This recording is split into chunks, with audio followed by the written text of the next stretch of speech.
کہ اگر تم سچے اور پکے مومن بن جاؤ تو تم ہی غالب آ کے رہو گے۔ اللہ کو فریگمنٹڈ اسلام پسند نہیں ہے، جو ایسا اسلام کہ جس کا کچھ پورشن ہم اڈاپٹ کر لیں، جو ہماری مرضی کے مطابق ہو، جس میں ہمارا بینیفٹ ہو، جس میں ہمارا مفاد ہو، لیکن وہ اسلام کی تعلیمات جو ہمارے مفاد کے خلاف ہیں یا جن سے ہمارے مزے چھوٹ رہے ہوں، جن سے ہماری لذتیں چھوٹ رہی ہوں، جن سے ہمارے بینیفٹ جڑے ہوئے ہوں، تو ان کو جب ہم اڈاپٹ نہیں کریں گے تب تک ہم اسلام میں پورے کے پورے داخل نہیں ہو سکتے۔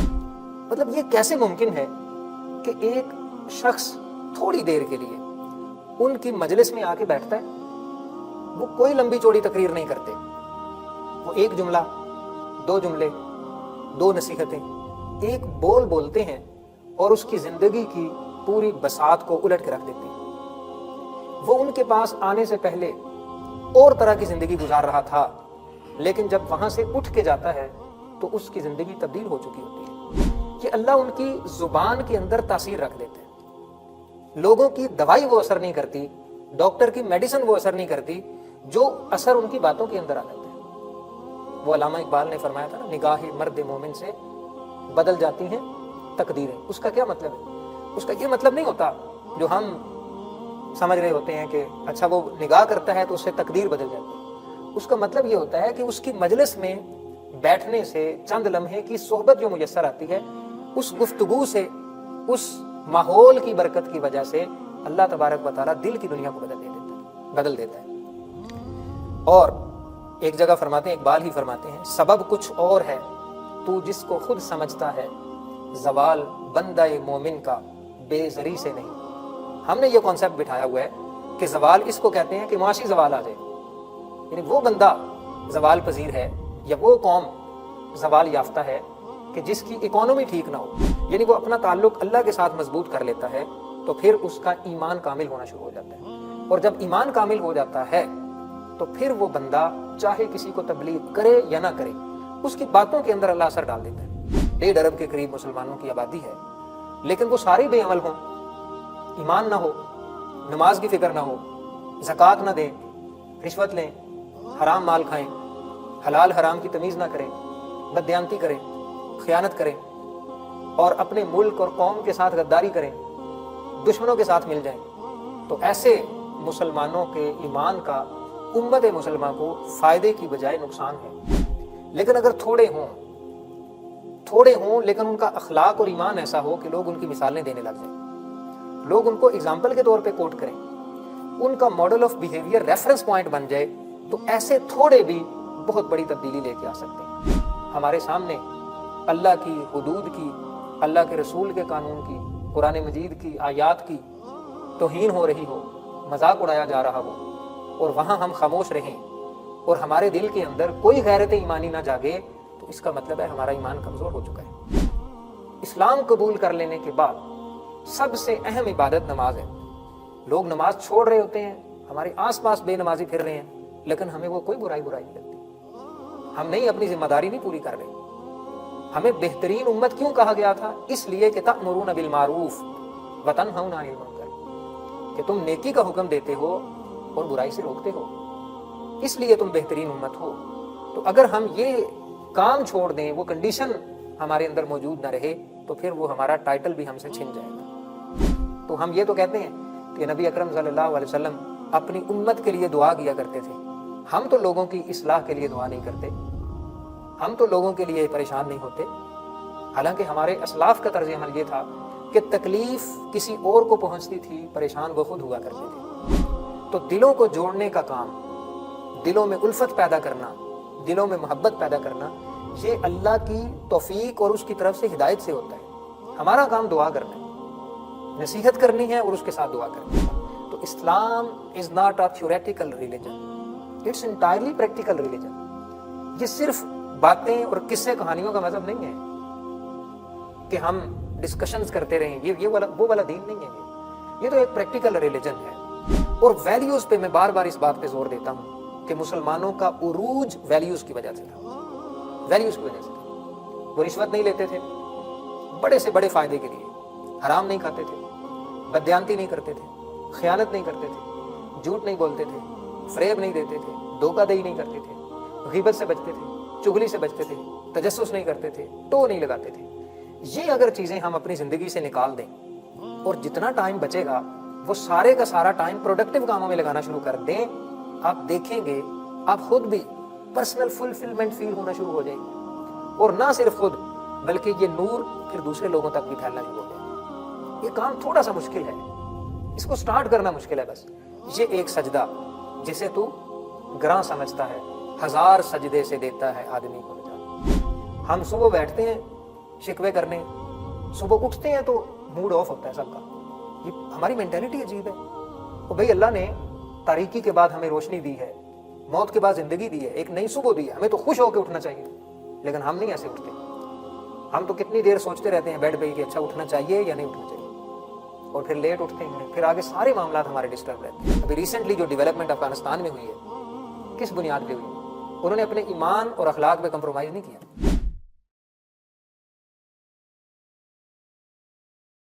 بسم اللہ الرحمن الرحیم۔ آج کا ہمارا موضوع ہے ہمارا عروج ایمان کامل میں پوشیدہ ہے۔ سورہ آل عمران آیت نمبر 139 میں اللہ تعالیٰ کا فرمان ہے وَأَنْتُمُ الْأَعْلَوْنَ إِن كُنْتُم مُؤْمِنِينَ، کہ اگر تم سچے اور پکے مومن بن جاؤ تو تم ہی غالب آ کے رہو گے۔ تو عروج جو ہے، جب ہم اس کو ایمان کامل کے کانٹیکسٹ میں دیکھتے ہیں تو اس موضوع پر 2 حیثیتوں سے بات کی جاتی ہے۔ ایک یہ کہ ایک عام انسان اس کے عروج میں ایمان کامل کا کیا کردار ہے، اور قوموں کے عروج میں ایمان کے کامل ہونے کا کیا کردار ہے۔ تو پہلے ہم ایک عام انسان کی یعنی فرد کی بات کرتے ہیں کہ جب فرد کا ایمان کامل ہو جاتا ہے، وہ ایمان کے تقاضوں کو سمجھنے لگ جاتا ہے، ایمان کی ریکوائرمنٹس کو پورا کرتا ہے، اور جن چیزوں سے بچنے کا حکم دیا گیا ہے ان چیزوں سے بچنے کی کوشش شروع کر دیتا ہے، تو اس کی زندگی میں کیسے عروج آتا ہے، اس کی زندگی میں کیسے بہار آتی ہے، کیسے اطمینان اور سکون آتا ہے، ایمان کامل کی وجہ سے۔ لیکن اس کے لیے پہلے ہمیں یہ کانسیپٹ سمجھنے کی ضرورت ہے۔ سورۃ البقرہ آیت نمبر 208 اللہ تعالیٰ کا فرمان ہے یا ایھا الذین آمنوا ادخلوا فی السلم کافہ، اے ایمان والو اسلام میں پورے کے پورے داخل ہو جاؤ۔ یعنی اللہ کو فریگمنٹڈ اسلام پسند نہیں ہے، جو ایسا اسلام کہ جس کا کچھ پورشن ہم اڈاپٹ کر لیں جو ہماری مرضی کے مطابق ہو، جس میں ہمارا بینیفٹ ہو، جس میں ہمارا مفاد ہو، لیکن وہ اسلام کی تعلیمات جو ہمارے مفاد کے خلاف ہیں یا جن سے ہمارے مزے چھوٹ رہے ہوں، جن سے ہماری لذتیں چھوٹ رہی ہوں، جن سے ہمارے بینیفٹ جڑے ہوئے ہوں، تو ان کو جب ہم اڈاپٹ نہیں کریں گے تب تک ہم اسلام میں پورے کے پورے داخل نہیں ہو سکتے۔ جتنے بھی لوگوں نے ایمان کے ذریعے عروج پایا ہے اس کی بنیادی وجہ یہ تھی کہ انہوں نے اسلام کو ایز اے سسٹم ایکسیپٹ کیا تھا اور اسلام کی ساری تعلیمات کو اپنی زندگی کے اندر شامل کر لیا تھا۔ تو قرآن کا یہ فرمان بڑا واضح ہے یا ایھا الذین آمنوا ادخلوا فی السلم کافہ، اے ایمان والو پورے کے پورے اسلام میں داخل ہو جاؤ۔ یہی ایمان کامل ہے کہ جب انسان ہر جگہ، ہر موقع پہ، ہر سچویشن میں، ہر طرح کے سرکمسٹانسز میں یہ دیکھنے لگ جاتا ہے کہ اس مسئلے میں میرا خدا اور رسول میری کیا رہنمائی کرتے ہیں، اللہ اور اس کے رسول کا کیا حکم ہے، قرآن کیا کہتا ہے، حدیث میں کیا آیا ہے، آپ صلی اللہ علیہ وسلم کی سیرت کیا کہتی ہے، اس کام کو کرنے سے اللہ ناراض ہوگا یا راضی ہوگا، یہ کام شریعت میں حرام ہے یا حلال ہے، یہ اللہ کو پسند ہے یا ناپسند ہے، یہ دین کی روح سے میرے لیے کرنا غلط ہے یا کہ صحیح ہے، اور اس سے میں اللہ تعالیٰ سے قریب ہوں گا یا دور ہوں گا۔ جب یہ والا تھنکنگ ایٹیٹیوڈ ہماری پرسنالٹی میں ڈیولپ ہو جائے گا اور پھر اس کے اکارڈنگلی ہمارے ایکشنز فارم پائیں گے، تو پھر ہم ایمان کامل کی حلاوت کو چکھ سکیں گے، اس کی لذت کو ٹیسٹ کر سکیں گے۔ اس کی آپ کے سامنے ایک مثال رکھتا ہوں کہ جو علماء ربانیین اور بزرگان دین ہوتے ہیں، آپ ان کی تعلیمات کا مطالعہ کریں، ان کی زندگیوں کو پڑھیں۔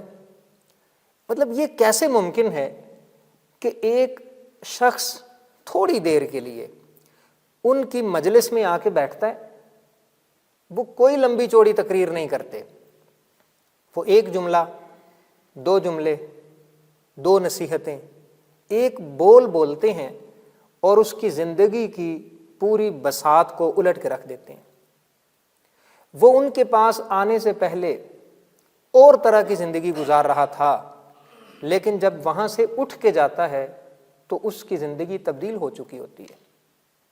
اس سے پہلے فاسق اور فاجر تھا، لیکن ان بزرگوں کی صحبت کی وجہ سے اب وہ صالح بن چکا ہوتا ہے۔ ایسا کیسے ہو جاتا ہے؟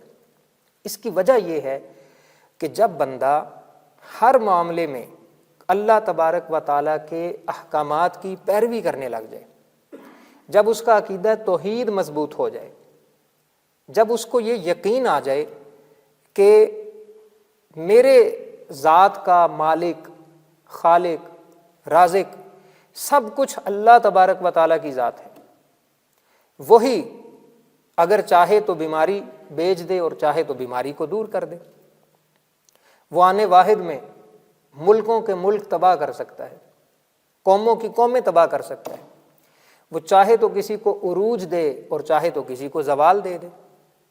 تو ہر خیر اور شر کے جملہ اختیارات اللہ تبارک و تعالیٰ کی ذات کے پاس ہیں۔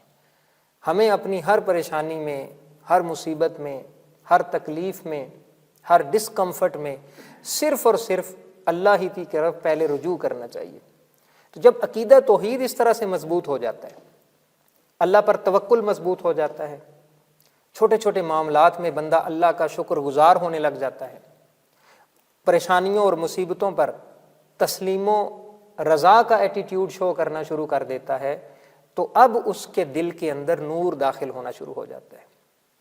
اب اس کو دین اسلام کی صحیح معرفت نصیب ہونا شروع ہو جاتی ہے۔ پہلے جو باتیں ہم پڑھتے ہیں، سنتے ہیں اور ڈسکس کرتے ہیں، اب حقیقی طور پہ دل ان کی لذت کو محسوس کرنا شروع کر دیتا ہے، اور جب پوری زندگی اسلام کے قالب میں ڈھل جاتی ہے اور بندہ صرف اور صرف، جیسے وہ ہم نے حدیث ذکر کی تھی کہ جس کے اندر 4 خوبیاں ہوں، اس نے اپنے ایمان کو کامل کر لیا۔ پہلے یہ خود اللہ سے محبت کرتا ہے، جب یہ اللہ سے محبت کرنا شروع کر دیتا ہے، پھر اللہ رب العزت اس بندے کی محبت لوگوں کے دلوں میں ڈال دیتا ہے، اور یہ محبت جو لوگوں کے دلوں میں ڈالی جاتی ہے، یہ اللہ کی طرف سے ڈالی جاتی ہے۔ اور جب انسان ایمان، اخلاق اور اپنے احوال کی اصلاح کر لیتا ہے، پھر اس سے خوشبو آنے لگ جاتی ہے، پھر اس کو زیادہ کسی کو سمجھانے یا نصیحت کرنے کی ضرورت نہیں ہوتی، اس کی خاموشی کے اندر ایک ایفیکٹو میسج کنوے ہو رہا ہوتا ہے۔ اور یہی حال تھا بزرگان دین کا، ہمارے اسلاف کا اور صوفیاء کرام کا۔ آپ حضرت شیخ عبد القادر جیلانی علیہ الرحمہ، ان کی مثال لے لیجئے کہ آپ کی مجلس میں کتنے کتنے ایسے لوگ آتے تھے جو گناہوں کی زندگی گزار رہے ہوتے تھے، فسق و فجور کی زندگی گزار رہے ہوتے تھے، لیکن چند لمحے شیخ کی گفتگو سنتے، جب وہاں سے اٹھ کے جاتے تو ان کے دل کی حالت مکمل طور پہ بدل چکی ہوتی تھی۔ یہ کیا تھا؟ یہ اللہ ان کی زبان کے اندر تاثیر رکھ دیتا ہے۔ لوگوں کی دوائی وہ اثر نہیں کرتی، ڈاکٹر کی میڈیسن وہ اثر نہیں کرتی، جو اثر ان کی باتوں کے اندر آ جاتا ہے۔ وہ علامہ اقبال نے فرمایا تھا نا، نگاہ مرد مومن سے بدل جاتی ہیں تقدیریں۔ اس کا کیا مطلب ہے؟ اس کا یہ مطلب نہیں ہوتا جو ہم سمجھ رہے ہوتے ہیں کہ اچھا وہ نگاہ کرتا ہے تو اس سے تقدیر بدل جاتی ہے۔ اس کا مطلب یہ ہوتا ہے کہ اس کی مجلس میں بیٹھنے سے، چند لمحے کی صحبت جو میسر آتی ہے، اس گفتگو سے، اس ماحول کی برکت کی وجہ سے اللہ تبارک و تعالیٰ دل کی دنیا کو بدل دیتا ہے۔ اور ایک جگہ فرماتے ہیں، اقبال ہی فرماتے ہیں، سبب کچھ اور ہے تو جس کو خود سمجھتا ہے، زوال بندہ مومن کا بے زری سے نہیں۔ ہم نے یہ کانسیپٹ بٹھایا ہوا ہے کہ زوال اس کو کہتے ہیں کہ معاشی زوال آ جائے، یعنی وہ بندہ زوال پذیر ہے یا وہ قوم زوال یافتہ ہے کہ جس کی اکانومی ٹھیک نہ ہو۔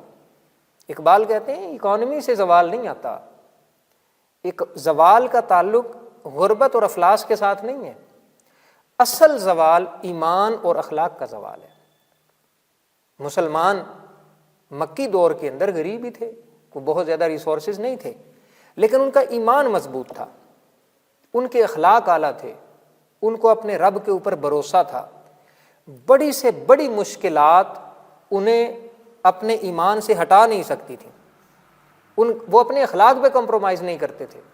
اس کا نتیجہ کیا ہوا کہ 23 سال کے قلیل عرصے میں اسلام جزیرہ نما عرب سے نکل کے دوسری سلطنت تک جا کے پھیل گیا، کیونکہ ایمان اور اخلاق یہ ان کے کامل تھے۔ اور دوسری طرف یہ تو ہوگی نا ایک فرد کی بات کہ جب انسان اللہ سے کنیکٹ ہو جاتا ہے، اللہ رب العزت کی بارگاہ میں اپنی دعائیں پیش کرتا ہے، آرزوئیں پیش کرتا ہے، اللہ کا ذکر کرتا ہے، عبادت کے ذریعے، قرآن مجید کی تلاوت کے ذریعے، نماز کے ذریعے، ذکر اذکار کے ذریعے، مسنون دعاؤں کے ذریعے، یعنی وہ اپنا تعلق اللہ کے ساتھ مضبوط کر لیتا ہے، تو پھر اس کا ایمان کامل ہونا شروع ہو جاتا ہے۔ اور جب ایمان کامل ہو جاتا ہے تو پھر وہ بندہ چاہے کسی کو تبلیغ کرے یا نہ کرے، اس کی باتوں کے اندر اللہ اثر ڈال دیتا ہے۔ اب بڑی بڑی جماعتیں دیکھ لیں جو اخلاص کی بنیاد پہ قائم ہوئیں، ان کے جو فاؤنڈرز تھے، جو ان کے بانی تھے، وہ کو بہت زیادہ اچھے موٹیویشنل سپیکرز نہیں ہیں، لیکن ان کے پاس اخلاص ہے۔ اس اخلاص کی وجہ سے اللہ نے ان کی باتوں کے اندر تاثیر رکھ دی، اور مخلوق خدا ان کی وجہ سے فیض پا رہی ہے۔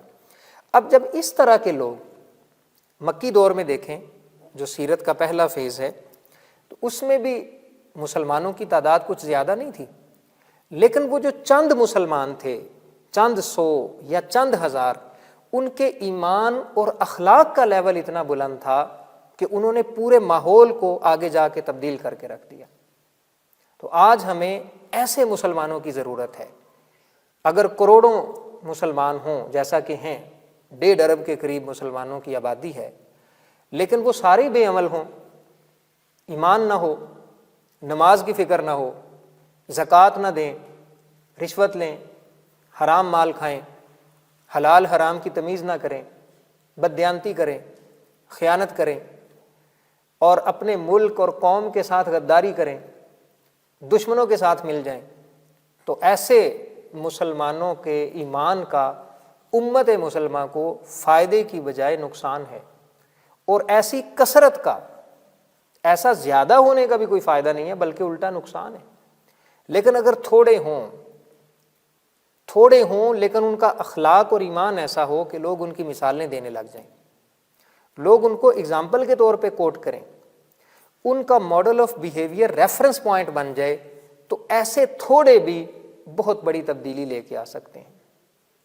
تو ایمان کامل جب یہ اپنے کمال کو پہنچ جاتا ہے ایمان، تو اس وقت پھر انسان کی جو پرسنالٹی ہے اس سے دوسروں کو بھی فیض ملنا شروع ہو جاتا ہے۔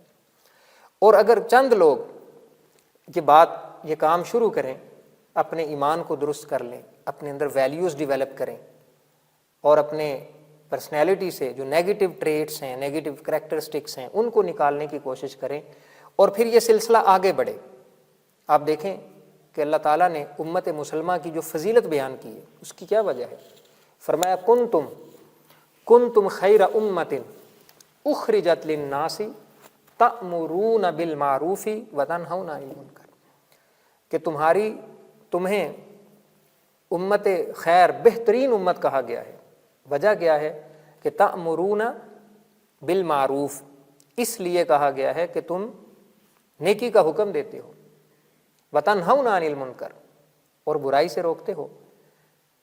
یعنی امت کی فضیلت کی جو وجہ ہے وہ لوگوں کو نیکی کا حکم دینا ہے اور برائی سے روکنا ہے۔ تو اگر ہم لوگوں کو نیکی کا حکم نہ دیں، ہمارے سامنے گناہ ہو رہا ہو، ہمارے سامنے منکرات ہو رہی ہوں، ہمارے سامنے اللہ کی حدود کی، اللہ کے رسول کے قانون کی، قرآن مجید کی آیات کی توہین ہو رہی ہو، مذاق اڑایا جا رہا ہو، اور وہاں ہم خاموش رہیں اور ہمارے دل کے اندر کوئی غیرت ایمانی نہ جاگے، تو اس کا مطلب ہے ہمارا ایمان کمزور ہو چکا ہے۔ نبی اکرم صلی اللہ علیہ وسلم کا فرمان ہے، من رأى منکم منکرا فلیغیرہ بیدہ، تم میں سے جو شخص بھی برائی کو دیکھے وہ اس کو اپنے ہاتھ سے بدلنے کی کوشش کرے، اپنے ہاتھ سے بدل دے، پاور سے بدل دے۔ فَإِن لَمْ يَسْتَطِعْ فَبِلِسَانِهِ، اگر ہاتھ سے برائی کو نہیں روک سکتا تو اپنی زبان سے اس کو روکے۔ فَإِن لَمْ يَسْتَطِعْ فَبِقَلْبِهِ، اگر زبان سے روکنے کی بھی طاقت نہیں ہے تو پھر کم از کم ایمان کا درجہ یہ ہے کہ اس کو دل میں تو برا جانے۔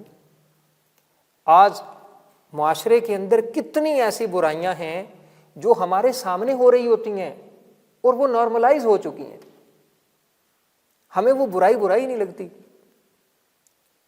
اسلام قبول کر لینے کے بعد سب سے اہم عبادت نماز ہے۔ لوگ نماز چھوڑ رہے ہوتے ہیں، ہمارے آس پاس بے نمازی پھر رہے ہیں، لیکن ہمیں وہ کوئی برائی نہیں لگتی۔ ہم نہیں اپنی ذمہ داری نہیں پوری کر رہے۔ ہمیں بہترین امت کیوں کہا گیا تھا؟ اس لیے کہ تأمرون بالمعروف وتنہون عن المنکر، کہ تم نیکی کا حکم دیتے ہو اور برائی سے روکتے ہو، اس لیے تم بہترین امت ہو۔ تو اگر ہم یہ کام چھوڑ دیں، وہ کنڈیشن ہمارے اندر موجود نہ رہے، تو پھر وہ ہمارا ٹائٹل بھی ہم سے چھن جائے گا۔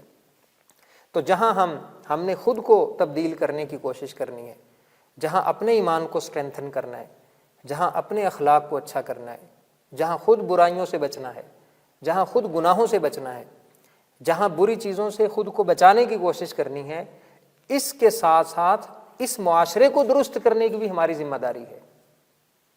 یہ صرف یہ کام نہیں ہے، حق نے کی ہیں دوہری خدمتیں تیرے سپرد، خود تڑپنا ہی نہیں اوروں کو تڑپانا بھی ہے، خود سراپا نور بن جانے سے کب چلتا ہے کام، تم کو اس ظلمت کدے میں نور پھیلانا بھی ہے۔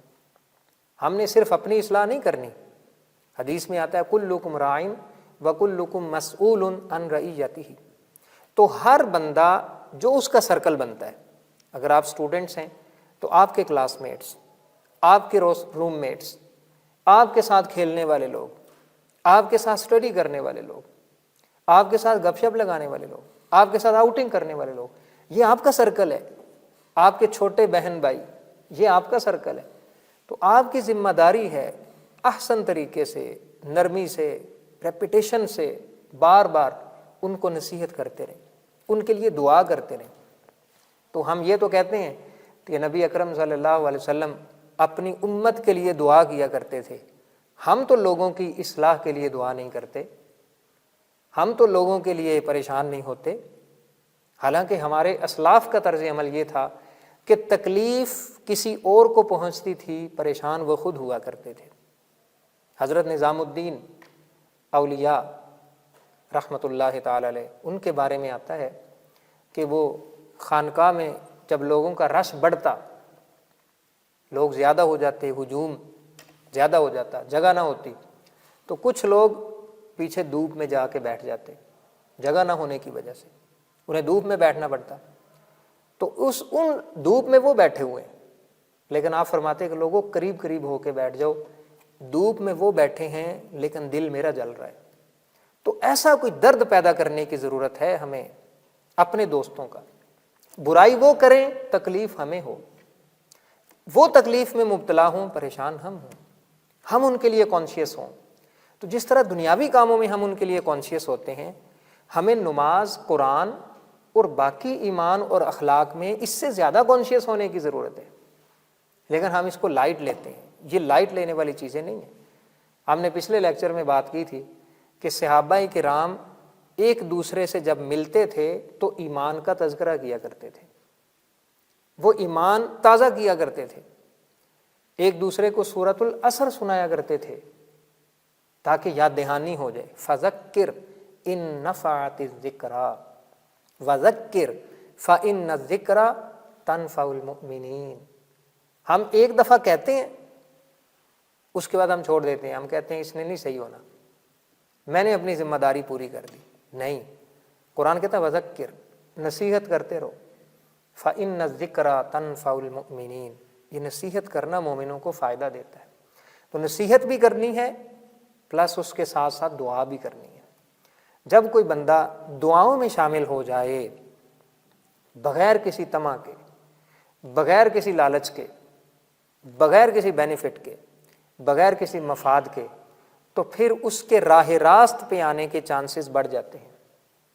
اللہ تعالیٰ فرماتا ہے نا، آپ صلی اللہ علیہ وسلم سے خطاب فرمایا وَأَلَّفَ بَيْنَ قُلُوبِهِمْ لَوْ أَنفَقْتَ مَا فِي الْأَرْضِ جَمِيعًا مَا أَلَّفْتَ بَيْنَ قُلُوبِهِمْ وَلَكِنَّ اللَّهَ أَلَّفَ بَيْنَهُمْ، کہ اے نبی صلی اللہ علیہ وسلم، اگر آپ روئے زمین کی ساری دولت خرچ کر دیتے تو پھر بھی ان کے دلوں میں الفت اور محبت پیدا نہیں فرما سکتے تھے، یہ اللہ نے پیدا فرما دی۔ تو دلوں کو جوڑنے کا کام، دلوں میں الفت پیدا کرنا، دلوں میں محبت پیدا کرنا، یہ اللہ کی توفیق اور اس کی طرف سے ہدایت سے ہوتا ہے۔ ہمارا کام دعا کرنا ہے، نصیحت کرنی ہے اور اس کے ساتھ دعا کرنی ہے۔ تو کچھ لوگ، میں یہاں بیٹھنے والوں سے یہ ایکسپیکٹ کرتا ہوں، ہم صرف ایسا تو نہیں ہے کہ مطلب ہم یہاں ہر ہفتے آئیں گے، یہاں جمع ہوں گے اور اس طرح کی باتیں کریں گے، اپنے علم میں اضافہ کریں گے، لیکن ہماری پریکٹیکل لائف میں کوئی چینج نہیں ہے، اس کا تو کوئی فائدہ نہیں ہے۔ شاید کوئی تھوڑا بہت فائدہ ہو کہ چلو یہ سیٹسفیکشن رہے گی کہ ٹھیک ہے ہم دین سیکھ رہے ہیں، لیکن اگر پریکٹیکل لائف میں کوئی چینج نہ آئے تو کیا ان لیکچرز کا آبجیکٹو اور مقصد پورا ہوگا؟ آپ اس کو یوں سمجھیں کہ ایک شخص بیمار ہے اور وہ ڈاکٹر کے پاس جاتا ہے، اپنی بیماری ڈاکٹر کو بتاتا ہے، تو ڈاکٹر اس کو میڈیسن ایڈوائز کرتا ہے کہ آپ نے یہ چیزیں کھانی ہیں اور ان چیزوں سے پرہیز کرنی ہے اور ساتھ اس کے یہ میڈیسن لینی ہے۔ تو وہ ڈاکٹر مشہور ہے، لوگوں کو پتہ ہے اس سے میڈیسن لی جائے تو آرام آ جاتا ہے، تو بندے کا یقین ہو کہ میں اب میڈیسن لے آیا ہوں، اس میڈیسن کو یوز کروں گا تو میں ٹھیک ہو جاؤں گا۔ لیکن انسان اس ڈاکٹر کی میڈیسن کو استعمال نہ کرے اور کہے کہ میرا یقین ہے کہ ڈاکٹر نے جو کچھ کہا ہے اس کی آبزرویشن ٹھیک ہے، اس کی اوپینین ٹھیک ہے، لیکن میڈیسن میں نہیں لوں گا اور جو اس نے پرہیز بتائی ہے وہ پرہیز بھی نہیں کروں گا، تو ایسا بندہ، ایسا مریض ٹھیک ہو سکتا ہے؟ وہ ٹھیک نہیں ہوگا، کیونکہ وہ ان چیزوں پہ عمل نہیں کر رہا۔ تو Islam is not a theoretical religion, it's entirely practical religion. یہ صرف باتیں اور قصے کہانیوں کا مذہب نہیں ہے کہ ہم ڈسکشنز کرتے رہیں، یہ وہ والا دین نہیں ہے۔ یہ تو ایک پریکٹیکل ریلیجن ہے۔ ہاں، آپس میں ایک دوسرے کے ساتھ بیٹھنا، خیر کی بات کرنا اور خیر کے کاموں میں تعاون کرنا، ایک دوسرے کو نصیحت کرنا، یہ عملی زندگی میں چینج لانے کے لیے ضرور ہے، لیکن صرف ان باتوں پہ اکتفا کر لینا کافی نہیں ہے۔ اس لیے کوشش کریں، اپنے آپ کو چیلنج دیں، اللہ سے توفیق مانگیں، اللہ سے دعا مانگیں کہ یا اللہ ہم اتنی کوشش تو ہم نے کر لی ہے کہ ہم دین سیکھنے لگ گئے، اب آگے تو ہماری مدد فرما۔ اور ویلیوز پہ میں بار بار اس بات پہ زور دیتا ہوں کہ مسلمانوں کا عروج ویلیوز کی وجہ سے تھا، ویلیوز کی وجہ سے تھا۔ وہ رشوت نہیں لیتے تھے بڑے سے بڑے فائدے کے لیے، حرام نہیں کھاتے تھے، بددیانتی نہیں کرتے تھے، خیانت نہیں کرتے تھے، جھوٹ نہیں بولتے تھے، فریب نہیں دیتے تھے، دھوکہ دہی نہیں کرتے تھے، غیبت سے بچتے تھے، چغلی سے بچتے تھے، تجسس نہیں کرتے تھے، ٹو نہیں لگاتے تھے۔ یہ اگر چیزیں ہم اپنی زندگی سے نکال دیں اور جتنا ٹائم بچے گا وہ سارے کا سارا ٹائم پروڈکٹیو کاموں میں لگانا شروع کر دیں، آپ دیکھیں گے آپ خود بھی پرسنل فلفلمنٹ فیل ہونا شروع ہو جائے گی، اور نہ صرف خود بلکہ یہ نور پھر دوسرے لوگوں تک بھی پھیلنا شروع ہو جائے گا۔ یہ کام تھوڑا سا مشکل ہے، اس کو سٹارٹ کرنا مشکل ہے، بس یہ ایک سجدہ جسے تو گراں سمجھتا ہے 1000 سجدے سے دیتا ہے آدمی کو نجات۔ اور اگر یہ والی اخلاقیات جو میں نے بتائی ہیں، یہ والی اخلاقیات انسان کے اندر ڈیولپ ہو جائیں، اس کی بری عادات چھوٹ جائیں، برے اخلاق چھوٹ جائیں، اور قوم کے چند افراد میں یہ چیزیں پیدا ہونی شروع ہو جائیں، تو پھر یہ روشنی دوسرے لوگوں تک بھی پہنچنے لگ جاتی ہے۔ صحابہ کرام کے پاس کیا تھا؟ ایمان اور اخلاق ہی تو تھا، جن ویلیوز کو آج ہم چھوڑ چکے ہیں۔ انہی ویلیوز کی وجہ سے وہ پوری دنیا پہ چھا گئے تھے۔ آج بھی اگر ہم ان ویلیوز پہ دوبارہ واپس آ جائیں اور ایمان اور اخلاق کو مضبوط کر لیں، سستی چھوڑ دیں، غفلت چھوڑ دیں، ٹائم ضائع کرنا چھوڑ دیں، اور اپنی چیزیں دیکھیں کن کاموں میں ہمارا فضول ٹائم لگ رہا ہے، ٹائم ویسٹ ہو رہا ہے، اپنی ذمہ داری کو سمجھنا شروع کر دیں۔ جو آپ کے اوپر ٹاسکس آپ کو اسائن کیے گئے ہیں، ایجوکیشنل ہوں، ریلیجیس ہوں، مورل ہوں، سوشل ہوں، ان ٹاسکس کو، ان رسپانسبلٹیز کو پورے ذمہ داری کے ساتھ نبھانا شروع کر دیں، تو پھر کچھ ہی عرصہ ہوگا کہ آپ خود فیل کریں گے انشاءاللہ کہ آپ کی زندگی میں بھی ایک پازیٹیو چینج آئی ہے، اور پھر لوگ بھی آپ سے امپریس ہونا شروع ہو گئے۔ آج لوگ کہتے ہیں نا، اسٹوڈنٹس خاص طور پہ بات کرتے ہیں، مجھ سے بہت سارے اسٹوڈنٹس یہ پوچھتے ہیں کہ پرسنالٹی ڈیولپمنٹ کیسے کی جائے۔ وہ جب پرسنالٹی کی بات کر رہے ہوتے ہیں تو وہ چند چیزوں کی بات کر رہے ہوتے ہیں کہ ہماری کمیونیکیشن سکل اچھی ہو جائے، پریزنٹیشن سکل اچھی ہو جائے، ہمارا پوسچر سیدھا ہو جائے، کھڑے ہونے کا سٹائل ٹھیک ہو جائے، چلنے کا سٹائل ٹھیک ہو جائے، اور ہم دوسروں کو امپریس کر سکیں۔ تو یہ چیزیں تو اپیئرنس سے تعلق رکھتی ہیں، ان چیزوں سے انسان کی ویلیو کا پتہ نہیں چلتا۔ انسان کی ویلیو کا جو پتہ چلتا ہے وہ اس کے ایمان اور اخلاق سے پتہ چلتا ہے، وہ اس سے پتہ چلتا ہے کہ وہ سچا کتنا ہے، وہ وعدے کا کتنا پابند ہے، وہ جب کوئی پریشانی آتی ہے تو حال دہائی تو نہیں ڈال دیتا، چیخنا چلانا لوگ شروع کر دیتے ہیں، پیشنس ہی نہیں ہے۔ مجھے حضرت فتح موصلی رحمۃ اللہ تعالی علیہ، ان کی بیوی کا ایک واقعہ یاد آتا ہے کہ ان کی بیوی کو ٹھوکر لگی اور پاؤں کا ناخن ٹوٹ گیا۔ آپ تھوڑا امیجن کریں کہ اگر ہم میں سے کسی کے پاؤں کا ناخن ٹوٹ جائے تو اس اذیت کے عالم میں ہم تو آسمان سر پہ اٹھا لیتے ہیں، اٹھاتے ہیں یا نہیں؟ اٹھا لیتے ہیں۔ لیکن ان کا کمال دیکھیں، یہ ہے تربیت، یہ ہے روحانیت، یہ ہے اللہ سے تعلق۔ وہ ہنسنے لگ گئیں، ان کو تکلیف ہوئی تو اس پہ انہوں نے کیا کیا؟ ہنسنے لگ گئیں۔ تو ان کی جو دوستیں تھیں ساتھ، خواتین تھیں، انہوں نے پوچھا کہ آپ کے پاؤں کا ناخن ٹوٹا ہے تو آپ اس پہ ہنس رہی ہیں، آپ کو تو تکلیف ہو رہی ہے۔ تو ان کا جواب سنیں اور ایمان کا لیول چیک کریں۔ فرماتی ہیں کہ مومن کو چھوٹی سے چھوٹی جو تکلیف پہنچتی ہے اس پہ بھی اللہ کی طرف سے اجر عطا کیا جاتا ہے۔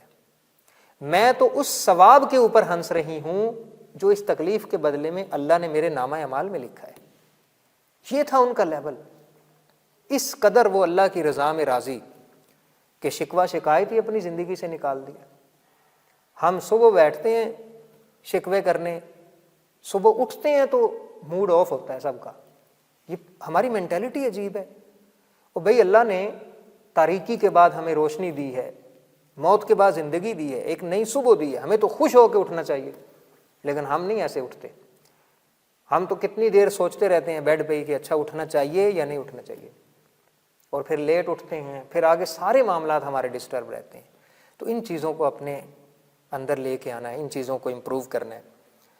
اور جب یہ معاشرے کے دوسرے افراد میں، یعنی فرد سے نکل کے قوم کے اندر اگر یہ ویلیوز پیدا ہونا شروع ہو جائیں تو پھر اس قوم کو ترقی سے کوئی روک نہیں سکتا۔ ایسی قومیں پھر دنیا پہ غالب آتی ہیں۔ آج ویسٹ کی ہم ترقی کی بات کرتے ہیں، ان کی ترقی سے متاثر ہوتے ہیں، تو بہت ساری ایسی ویلیوز ہیں جو وہ اپنے اندر لے کے آئے ہیں۔ اور پھر اس میں قلت اور کثرت اللہ، کتنے ہی ایسے چھوٹے چھوٹے گروہ، چھوٹی چھوٹی جماعتیں ہیں جو تعداد میں کم ہیں، لیکن انہوں نے اپنے بڑے بڑے بڑے لشکروں کو پچھاڑ کے رکھ دیا۔ ابھی ریسنٹلی جو ڈیولپمنٹ افغانستان میں ہوئی ہے، کس بنیاد پہ ہوئی ہے؟ انہوں نے اپنے ایمان اور اخلاق پہ کمپرومائز نہیں کیا۔ سارے ملک سود کے اوپر چل رہے ہیں، انہوں نے کہا ہم سود بند کر دیں گے۔ فحاشی کو، عریانی کو، بے رہ روی کو، اس طرح کے جتنے پروگرامز تھے وہ سارے انہوں نے بند کر دیے۔ ایجوکیشنل ریفارمز لے کے آ رہے ہیں، انہوں نے کسی کی پرواہ نہیں کی۔ نتیجہ کیا نکلا؟ ان کی اکانومی بھی کمپیریٹیولی دوسرے ملکوں سے زیادہ امپروو ہو رہی ہے۔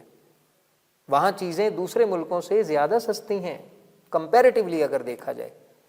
یعنی وہ پورے ایمان کو جب ہم اپنی زندگی میں لے آئیں گے اور ایسا سسٹم اڈاپٹ کر لیں گے تو پھر پوری زندگی ہماری گرو کرنا شروع کر دے گی، امپروو کرنا شروع کر دے گی۔ ہمارے لیے اس میں رہنمائی یہ ہے کہ میں بار بار اپنے لیکچرز میں، کلاسز میں یہ بات کہتا ہوں کہ ڈسپلنڈ بنیں۔ آپ کے پاس زندگی کا ایک ٹائم ٹیبل ہونا چاہیے، اپنے ہر دن کا ایک ریٹن ٹائم ٹیبل آپ کے پاس ضرور ہونا چاہیے۔ اس ٹائم ٹیبل کے اکارڈنگلی اپنے فون کو مینیج کریں، اپنی اسٹڈیز کو مینیج کریں، اپنی ایکسرسائز اور واک کو مینیج کریں، اپنی گپ شپ کو، سوشل گیدرنگ کو، یہ سارے کام کریں، لیکن ایک ٹائم ٹیبل کے اکارڈنگلی ہونا چاہیے۔ جانوروں کا ٹائم ٹیبل نہیں ہوتا، وہ بس کھا پی لیا، سو گئے اور موجیں کی۔ انسانوں کا تو ٹائم ٹیبل ہوتا ہے، انسان اشرف المخلوقات ہے، اور اس ٹائم ٹیبل کو اسٹرکٹلی فالو کریں۔ کچھ مشقتیں ہیں، یہ کچھ دیر کے لیے، کچھ ٹائم کے لیے یہ مصیبت ہے، پھر یہ کام آسان ہو جائیں گے، پھر ان میں مزہ آنا شروع ہو جائے گا۔ اسی طرح اپنا وقت ضائع نہ کریں۔ یہ آج جو وقت ہم بہت سارا وقت سوشل میڈیا پہ اور دوسری ایکٹیویٹیز میں ویسٹ کر دیتے ہیں، کل ہمیں اس کی قیمت چکانی ہوگی۔ ابھی آپ ینگ ہیں، انرجیٹک ہیں، آپ کے اندر پوٹینشل ہے، ٹیلنٹ ہے، اس کو پازیٹیو کاموں میں لگائیں۔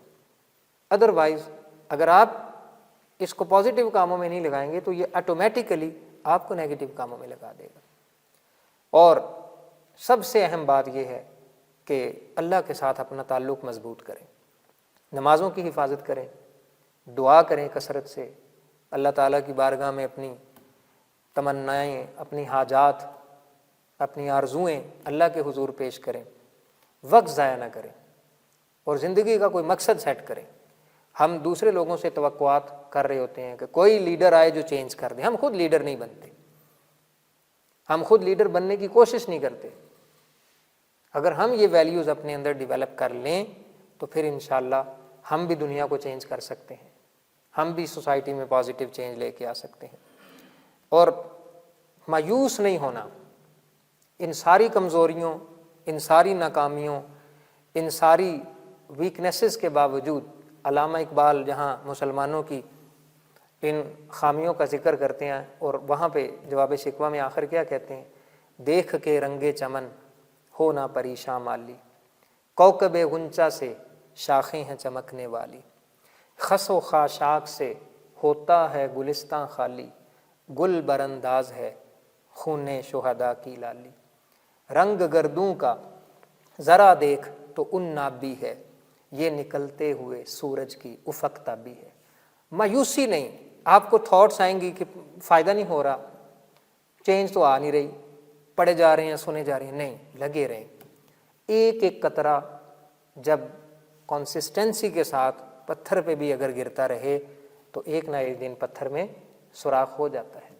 تو انشاءاللہ ہم نے کوشش کرنی ہے، یہ بار بار، یہ میں آپ کو اتنی دفعہ بتاؤں گا، یہ چیزیں اتنی دفعہ ریپیٹ ہوں گی کہ انشاءاللہ ہماری نفسیات کا ایٹ لیسٹ جز بن جائیں گی۔ اور پھر ایک وقت آئے گا، مثلاً یہ کیا ہی خوبصورت بات ہو کہ اگر کہیں پیشنس کی بات ہو تو اس اسٹوڈنٹ کا حوالہ دیا جائے کہ وہ اسٹوڈنٹ ہارڈ شپس آ جائیں، جیسی بھی ٹینشن، سٹریس، پریشانی آ جائے، اس کا ہم نے کمال پیشنس اور ٹھہراؤ دیکھا ہے اس کی طبیعت میں۔ لوگ بعض بزرگوں کو آتا ہوا دیکھ کے اپنی گھڑیوں پہ ٹائم درست کر لیا کرتے تھے۔ ہمیں یہ اگزامپل آج سیٹ کرنی ہے، ہماری ٹائم مینجمنٹ اتنی اسٹرانگ ہو کہ ہم کبھی لیٹ نہ ہو، اور جب ہم لوگ ہمیں دیکھیں تو وہ سمجھ جائیں کہ جو ٹائم دیا گیا تھا، اس بندے کا آنا اس بات کی علامت ہے کہ ٹائم پورا ہو چکا ہے۔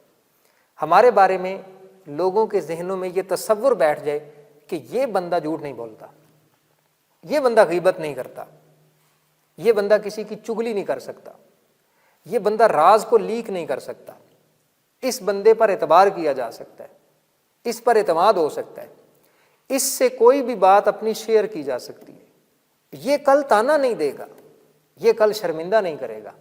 یہ والی ویلیوز ہیں جو ہمارے ایمان کو اسٹرینتھن کرتی ہیں۔ اللہ تعالیٰ سے دعا ہے کہ ہمیں اپنے ایمان اور اخلاق کو سنوارنے کی توفیق عطا فرمائے۔ سبحانک اللہم و بحمدک، نشہد ان لا الہ الا انت، نستغفرک و نتوب الیک۔ ہماری اس طرح کی ویڈیوز کے لیے ہمارے چینل کو سبسکرائب کیجئے، لائک کیجئے، شیئر کیجئے اور اپڈیٹس کے لیے بیل کے آئیکن پر کلک کیجئے۔ Thank you.